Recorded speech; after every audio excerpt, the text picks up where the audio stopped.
Welcome to Lickin' on Lending, the podcast that dives deep into the heart of the mortgage industry. Your host, David Lickin, bringing you the latest insights, trends, and updates from the world of mortgages. Whether you're a seasoned industry veteran or just getting started, this show is your go-to source for all things mortgage. Let's get started. This is Lickin' on Lending. Now your host, David Lickin. Folks, we're in for a real treat today because I have the privilege of interviewing James Kleimann. He is the founder and editorial director of The Mortgage Scoop. Many of you are reading his information more and more. He's the busiest, smartest publication. That's what his tagline is in the mortgage industry. And I tell you, this guy is smart and he knows what he's doing, and he's doing it in a way you're going to hear about in this interview. When we get into this interview, you're going to hear why he's doing it, what's his unique way of going about it. Fascinating discussion. And this is, I consider him a young man. Of course, at 75 years old, everyone looks young, but I am really going to be watching him. I have been, and I'm just excited that I got to have him on the podcast to interview him. He spent the last decade running newsrooms across nearly every beat of the housing. James has earned a reputation for breaking big stories, and he has. The Todd Screamer merging in with Ron over at Cross Country was a big story he broke, many others like that. He sheds light on what the industry insiders actually say and do, not what they write in press releases. He digs deep. That's why I pay attention to him, and I encourage you to do so the same.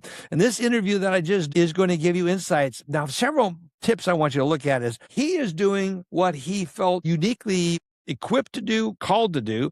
He's a purpose-driven guy with a unique way that he has identified as a brand. You look at how he dresses. He talks about that, his hat, how that came about in this interview. You talk about his unique approach to things, his brand. You're going to want to pay attention to this interview. Take notes. There's a lot in this.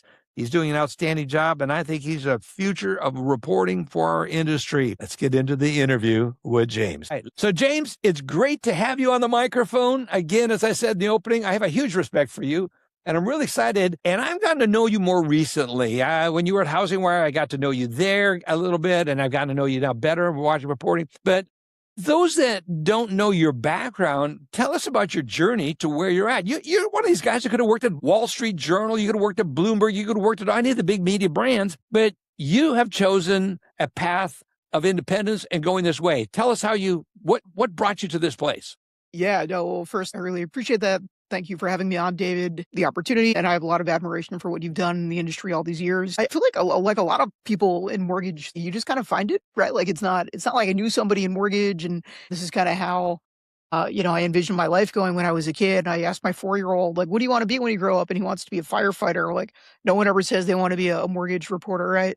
So but yeah, I mean, like most people in sort of the news business, I started as a news reporter in college in Burlington, Vermont. I moved back to New Jersey after college, and I ran a collection of local news websites called Patch. I don't know if you ever heard of them or you had them where you were living. But yeah, so like it was owned by AOL, and there were these sort of hyper local kind of one-man band reporting crew. You cover the schools, you cover politics, you cover crime, you cover whatever goes on in these towns. You're sort of like a news celebrity covering a town, right? And you're often coming up against big established media outlets that have been there for ages. And that's where I really cut my teeth. And so, I was working, no exaggeration, probably 100 hours a week.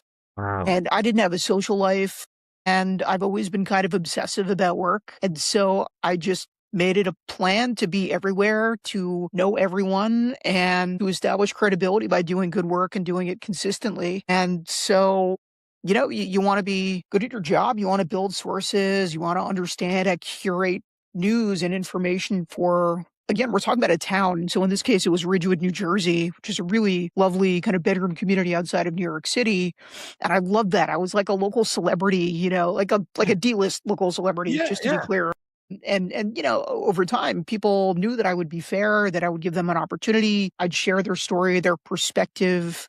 And so this is also the age, we're talking about 15 years ago, a little more than 15 years ago, of clicks. And it was obsessive. It was like these companies would require reporters to come up with slideshows of the Memorial Day parade and all of these things to just sort of gin up all of this traffic. And so at the time I was like, you know what? I don't want to do any of that stuff. How do I get a big amount of traffic to get management off my back so I can do what I feel is the important work, covering the politics, covering the schools, giving people a voice, exploring subjects like homelessness in a wealthy town.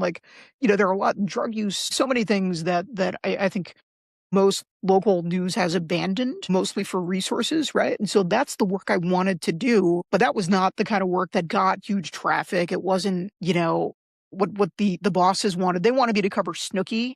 Do you remember yeah, Jersey Shore? Yep. Yep. The Yep. Real Housewives. I actually went to school with a couple of their kids.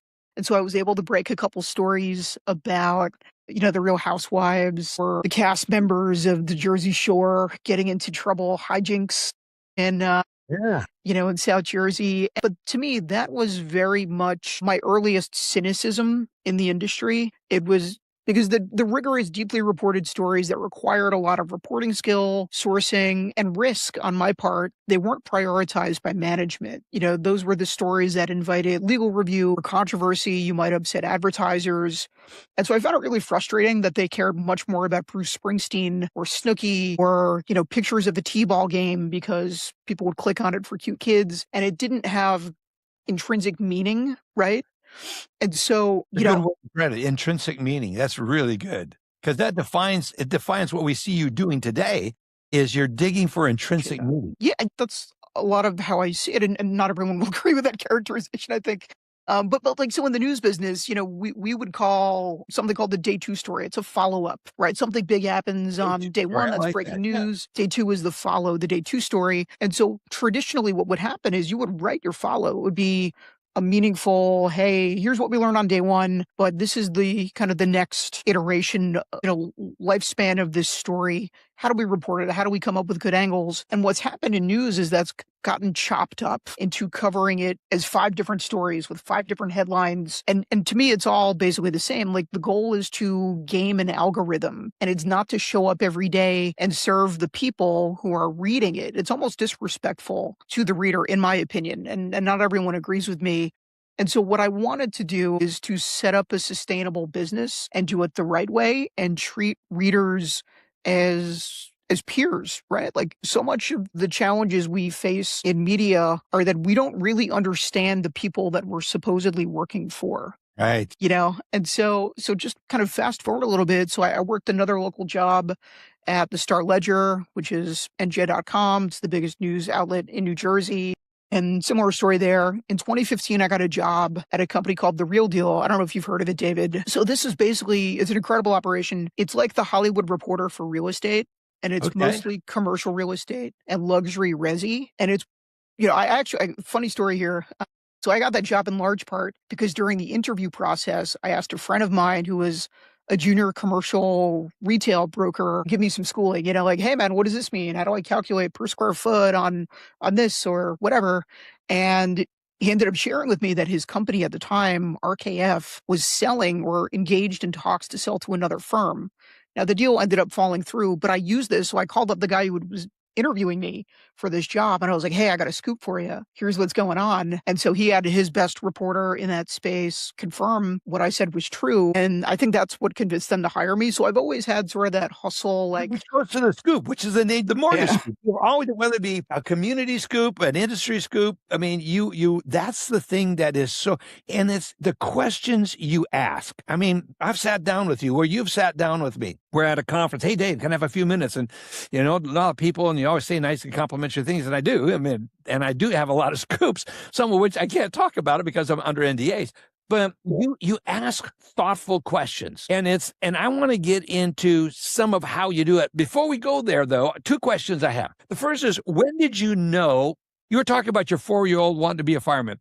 I'm thinking of the parents. I mean, so many of the industry people that are listening to this, in addition to being in industry, were parents. And how did you know that? When did you know? And I guess, how did you figure out that this was the thing you wanted to do, that this is your purpose in life, what you wanted to do? It's also kind of a funny story. So my father is or was an NYPD detective. Really? And so, yeah, so I've always had sort of an investigative background, I guess one could say. Yeah, And so my environment, father, environment you're growing up in, yeah. yeah, my father retired from the force many years ago and then had a series of kind of quirky, odd jobs. He's kind of a character.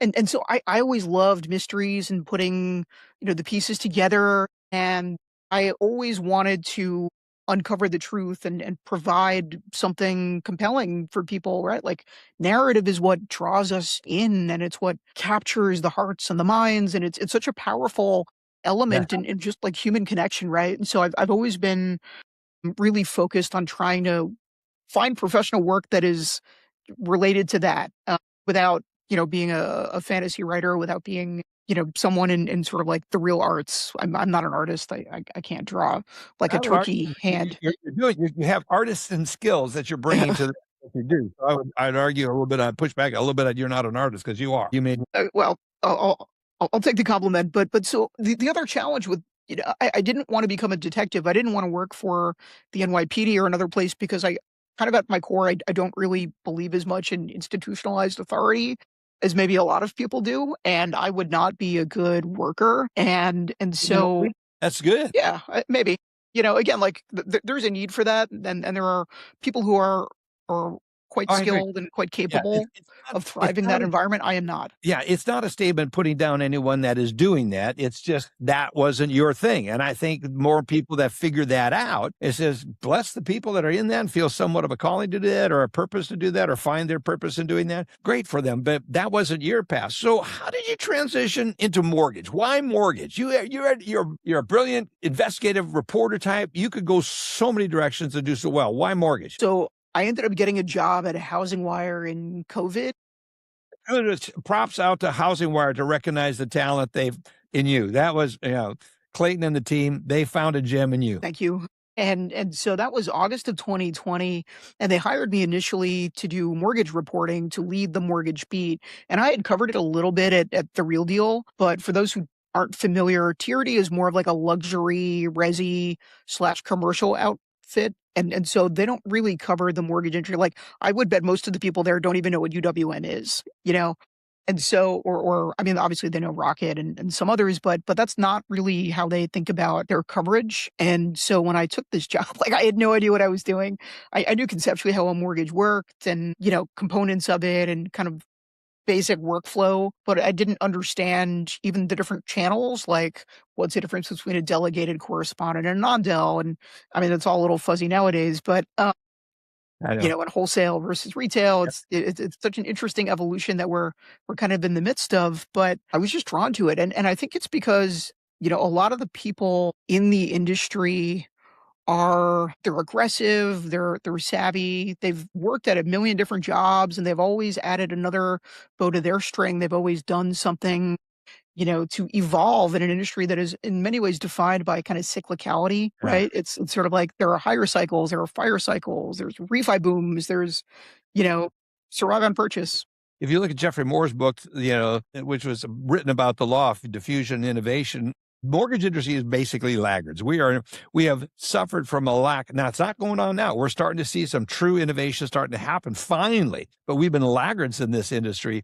Now we're coming into a season, which I can't wait to get toward. One of the last questions I have for you is about where you see the industry going, but you're now doing an outstanding job of doing the scoop and doing it really differently. How did you choose and find the niche that you're in, which is a differentiator from other sources? Kudos to all the other sources out there, but you have really carved out a niche. What did you see the need and how did you execute on that? It's a good question. I think it kind of comes back to what we talked about a couple minutes ago, which is I feel that a lot of publishers have lost sight of how to talk to the audience, how to deliver content in a way that people really want it, and so to do that, you need to have some personality, a little sizzle, you need to take some risks, you need to be bold. And all of these qualities are everywhere in the business, right? And I don't necessarily feel that it's reflected in the publications that cover real estate and housing and mortgage at large, right? So not just specifically mortgage. And so, within my work, like, I curse on occasion, I write in shorthand, I use memes, I use jokes, like, it's very referential,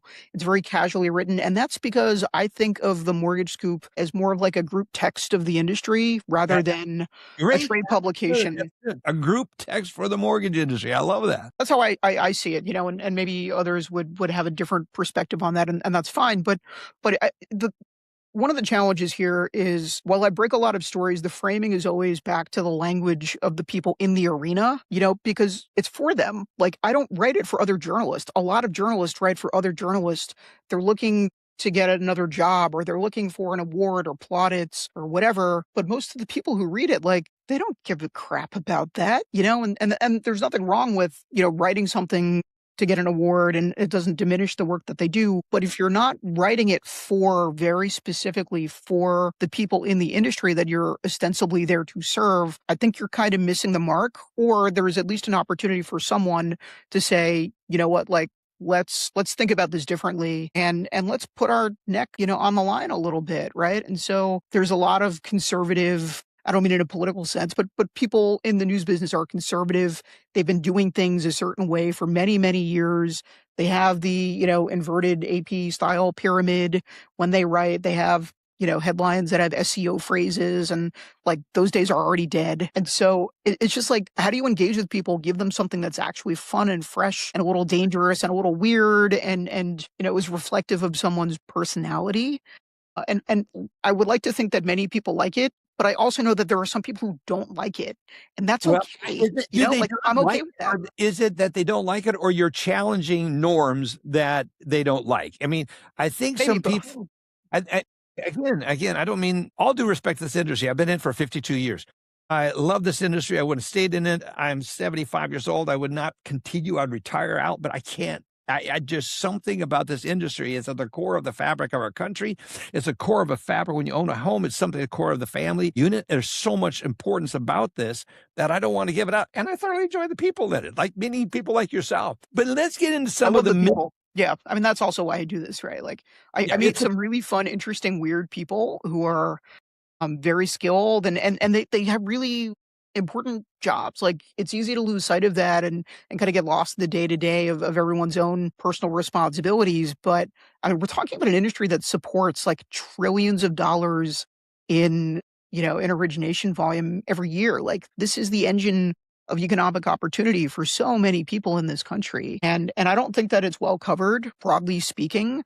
I don't think that, most of the big publications like the Times or Bloomberg or the Wall Street Journal, while they have good individual reporters, they're not covering it like I'm covering it, or the trade publications. And that's okay. That's not, a negative reflection on them, but it's a sense of priorities, right? They have different priorities. And so they're not going to get as close to the action. They're not going to serve an individual LO or a branch manager or a servicer or, someone, again, as I said, in the arena. And so that's the opportunity to connect and influence people and maybe, give them information that can get them a great new job or get a new client that they can serve or do something meaningful with their work. So that's always the hope. Yeah, that's the hope. But you also add a almost edginess to it at times. I think it's thrown as like a good spice in a good meal may bring out the flavors, and you're brilliant in how you add the seasoning to the stories that you write about. I just think that's it. But let's get into some of the misconceptions about how trade media works in the mortgage industry. There are a lot of them, and you've touched on some, but go a little bit deeper into that. Yeah, well, there's a lot of misconceptions. I mean, there's a common one. There's a misconception that individual reporters and editors at trade publications are like for or against companies. Like, there's a big cabal or something. And usually when things turn out a certain way, it's because a reporter like didn't have the full context, because they didn't know. Like, there's a lot. I mean, there are so many things I don't even know. And I've been like really in the weeds for a long time covering this. So that's often case, or the reporter editor was under time pressure, or they played it safe because a lot of people just don't want the conflict. They don't want to get, a nasty call from somebody at a big company who has an endless legal budget. And this is a very litigious industry. I receive probably 1 to 2 legal threats a month. Wow. So That means I've you're got doing more your than a job. dozen, That means you're doing your job, James. I mean, as far as I'm concerned, that means you're doing your job. That's a badge of honor. I love it. I think if you're all willing right. to cover my legal fees. I think sometimes I don't think I have the balls to do some of that, but I'm glad you do. And I love how you've challenged me. And I look at your reporting. You've challenged me as a podcaster to be a little more transparent and less trying to be in the main flow of things. And I mean, we bring in the stories. Our job is to interview people. Your job is to get the scoop. And that's why I love what we're talking about here. How can a mortgage industry participant use media to their advantage? We see people using it in a bad way and not effectively. I think it actually hurts them more, but how can they use it to their advantage?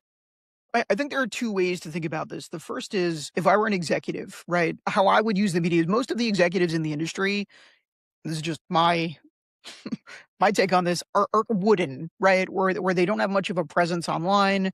They're not they're I feel like they're leaving a lot on the table and they're missing the opportunities to shape narrative. And Yeah. so they don't post authentically on LinkedIn or Facebook. They don't have TikTok. I know some are scared for compliance reasons and that's valid, but if you don't have a good compliance person who can tell you like, hey, don't reveal like someone's social security number or like don't, like there are a lot of like obvious things Oh, that yeah. you should know not to do. And there are a lot of things that you can do. And so there are examples like, do you know Scott Reese? Oh, yeah. Great guy, right? And so I can't say I know him well, but I know of Scott. I know who you're talking yeah, about. Yeah. yeah. And so like he's, for example, really effective at kind of chronicling the industry. So he shares hiring trends, workflow issues, like, Good job with people that. who are really effective at, how to navigate difficult situations as a manager. Like these are real humans talking about real issues in the industry.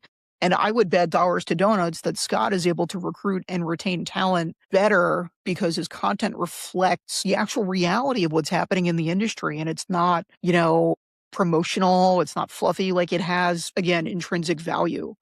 And another thing that I think people could do, like, why aren't you calling Prashant Gopal at Bloomberg or Ben Eisen at the Wall Street Journal with a trend story that can highlight a strategic shift maybe taking place in the industry and how you guys are maybe ahead of the curve, And on that note, like there are a lot of stories that are eventually picked up by the Times and the Wall Street Journal and Bloomberg that originate from maybe not the right word choice, but that are picked up from trade publications that covered them a month or two prior. Like I bet there are a lot of people who would love to know like what are the individual trends happening in like jumbo lending right now? How are people using arms effectively, or certain buy downs? Or when are like buy downs coming back to bite people who maybe didn't budget, thinking that, oh, the 2-1 is gonna, be something I can refi out of like in a couple years, right? Like there's a lot of stuff out there that I think can bring you good publicity and signal to consumers and also other LOs that you're a savvy operator, that you know how to communicate with people, because that's also what separates the best LOs from average or poor performers. It's always communication and systems, right? And I think that's sort of a signal of sorts that you really get it. You know how to make people more money too, right? Like Yeah. let's not be naive about what this means. And you hit on a really good point. I remember Kate Berry when she was at American Banker. Kid's great, by the way. Yeah. He's great. I think the world ever always respected her style. She wrote an article and quoted me in it having to do with, I think at the time, Countrywide. And that was What happened there? issue. And business was just starting up. And a guy by Eric Espinano, who has now unfortunately passed away, was one of the producers there and the bookers. And he called me up and I thought it was a joke. So I hung up on the guy. But here's an article. He called me back and we formed a very good friendship. And I was 15 years as a regular on Fox and CNBC. But I share that story not about me because it's how I got there. So many people ask, how did you become such a regular alongside of David Stevens on the mortgage? And these major publications, CNBC, Fox, mostly Fox Business.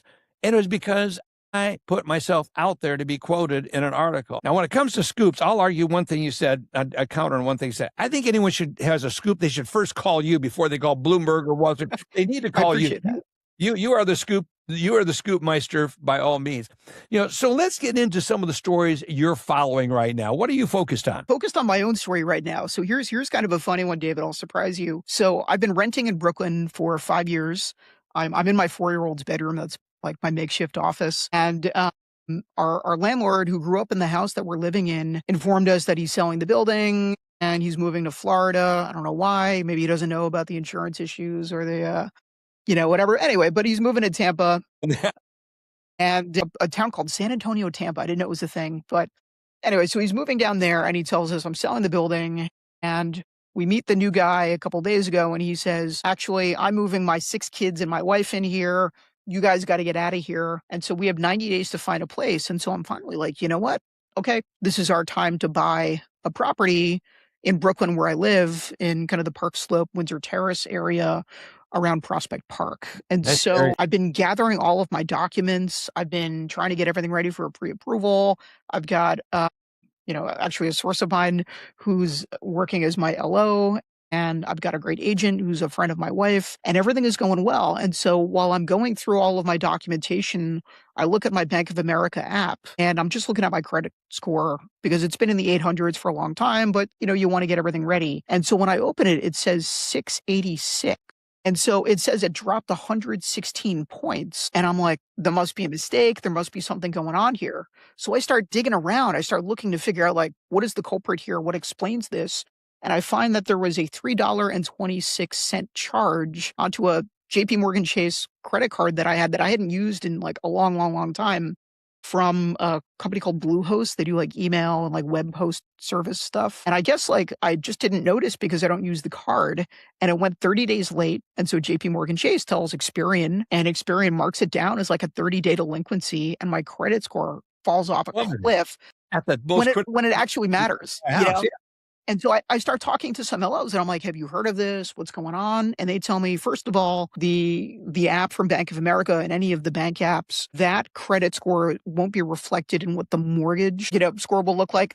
I think very few consumers know this. And one of my broker sources told me he deals with this 10 to 20 times a year, where just like one weird, minor, tiny thing will completely change the calculation for a consumer. And they're trying to navigate, like, how to even find that this happened is not easy. So I am focused. This is a long-winded way of saying I'm thinking a lot about the consumer impact and the everyday mortgage impact on all of these changes that we're seeing in credit, the move to 10T and VantageScore 4.0. Practically speaking, what is it going to do for someone who maybe would have been in an FHA bucket previously and now is in eligible for conventional? And then also conversely, like, what kind of additional risk are we taking on?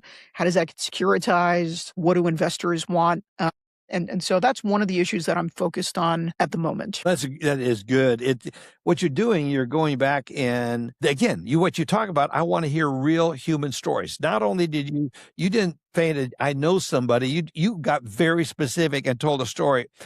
And one of the first things, I'm sure I'm not the only one, if there's anything I could do to help you in that process, I know a lot of them. You know a lot of people. You know more people than anybody right now because you're just so successful. Definitely not. No.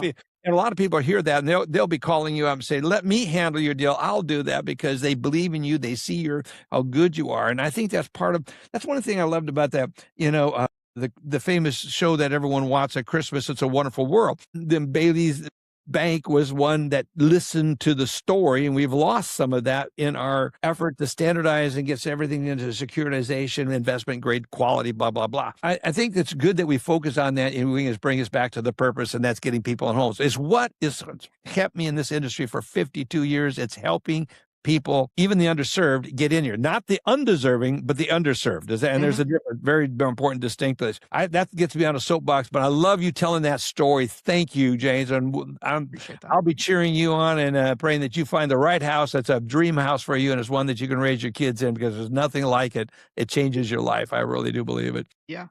I think the last thing that I would share, and I'll be brief on this one, is I think there's a lot of kind of reflexive, like, I need to get on the AI bandwagon. I need to be so workflow oriented and have my own AI agents doing this and that and whatever. And I think people lose sight of kind of the actual draw, which is like humans having real authentic connection. And I know it's a little bit of a manual, old school process, but what I like to do is I wake up every morning pretty early, unfortunately, because I have 2 little kids. And I text and call 50 to 75 people every day. And that's really how this all comes together. And that's how, and anyone can do that. I mean, it's kind of the original model in kind of call center focused business. And I'm not saying that that's the only approach, but I think it is a good approach. And I think if you're authentic and you're genuine and you are here to help people and inform and you have good intentions and people know that, and you're ethical and fair and take criticism, when you don't do things the way they wanted, or you're upfront about where you could have been better, I think, people want to root for you. And so that's my hope. And I think that translates to every job in the industry. And, again, we're all people, and we're just trying to be better versions of ourselves, hopefully every day. Yeah. Well, I applaud you for that. And it's going to be so much fun to continue to watch your career. I'm 52 years in. I'm going to be around for a lot longer. So it's going to be fun to watch to see what people these days can live till 130, 140 years. I know it. That's exactly right. I mean, if you it'll be you and Putin, right? We got new ways of doing that. I'm really interested in this last question I want to get to you, and it's I could just interview you, James, because I enjoy the authenticity. When you talk to someone who's passionate and good about what they do, you just don't want to end the conversation, but we got to. Where do you see the industry going? Where is it headed based on your reporting and the insights, unique insights that you have? One thing that we're absolutely seeing a lot of consolidation. We are seeing, and that's both on sort of the company level, but it's also on the individual LO/branch kind of model. And so it is going to be, I think, a test of skills going forward on the LO level, and how well do they work on lead generation and making sure that they have good relationships, or at least a solid funnel to get people in. And then how do you, upskill and maybe things that you're not great at, right? Like, we also forget, speaking of age, like, a lot of people in the industry are in their 50s, 60s, right? And so they will need to upskill as sort of we're starting to see more disruptive technology kind of finally hit kind of the widget factories at various lenders. So that's one thing. I think we're going to need to see more LOs getting on social media and reaching out directly to consumers. There's a woman, I think she's at Cross Country Mortgage. Her name is Theone, and she's out of Delaware. And so she basically does a TikTok video every day, just breaking Brilliant. down like He does the, it. Yeah. yeah, she breaks down like practical stuff happening in the mortgage industry for consumers, and hey, like, what's going on with the Straits of Hormuz, and here's how it affects Like the moment. Yeah. rates. And, yeah, or like, here are products that maybe you haven't heard of that would work for you. And so I think people are figuring out that they need to get where the consumers are, and you don't want to have to rely on someone else's business and be just to spoke in their wheel. You want to be able to kind of have your own eat what you kill mentality. So that's one thing on the LO side. On the lender side, I'm seeing a lot more, not just consolidation in terms of, bigger lenders swallowing up smaller lender, but we're seeing sort of almost like a weird hybrid mortgage model where these companies that used to be just broker shops are now sort of like non-Del that have, arguably, they wouldn't agree with this, but kind of retail-like qualities. We're seeing wholesale shops that are now starting to bring in their own servicing that never did that before. We're seeing a lot more focus on life of loan. We're seeing, relationship building internally through like Rocket, Redfin, right? And then Compass. And so, all of these very powerful companies that have a lot of resources are starting to figure out, how do we circle every side and capture as much as we can in the next couple of years. So that's what I believe we'll continue to see. Here's I'm going to turn the table. This is more me asking. If I was channeling you, I'd ask you this question. When you look at the cross country merger with, or acquisition of, was it Two Harbors? Have I getting it right? And you see how that's going to impact. Ron, I have tremendous respect. I'm trying to get him on the podcast. He's a pretty bashful guy. But one of my good friends, Todd Screama, went to work, merged his company inside of there, and that's gone real well. That story. Yeah, it's a great story. I know you. In fact, you broke the story. You broke the story, and that's one I've got to go back to sometime. How the heck did you do that? But the point of it is if you look like the Two Harbor and that, where do mergers? What have you seen where the mergers stop working? I'm looking at, quite honestly, the Guild acquisition, and I'm not sure that's going quite according to plan. I'll put it out as a question, rather than a judgment, but there's more and more evidence that that's not going quite as planned. At least I would suggest it's not. And you look at, so how deep do you get into those stories and the human story behind it? What are the factors? Yeah, I get really deep into a lot of these. I mean, cross country is maybe a little bit of a different animal in that they're buying a servicer, and the whole point of that is just to build sort of their competency and the breadth and to be able to, spin off. I mean, that should generate like tens of millions of dollars in additional cash flow each month. Yeah, and so that just gives them way more optionality as a company, and CCM, their model is very Compass-like in a way, right? Like Compass on the real estate side has been, we're going to find the most talented people. We're going to make sure that we bring them here. They're going to, have their own kind of operation, so to speak. We'll support it with great tech and with, whatever. But, not everyone likes that model, and Compass is controversial for its own reasons in the real estate kind of side of things. And so I met the CEO, very interesting guy. I need to introduce you to him so you can, if you don't. Robert Refkin. Yeah, brilliant. Yeah, I know Robert Rifkin. You're doing, yeah. I mean, it's brilliant. Some of the stuff that they're doing, it is controversial, but I mean, again, I'm not afraid of controversial as long as it works.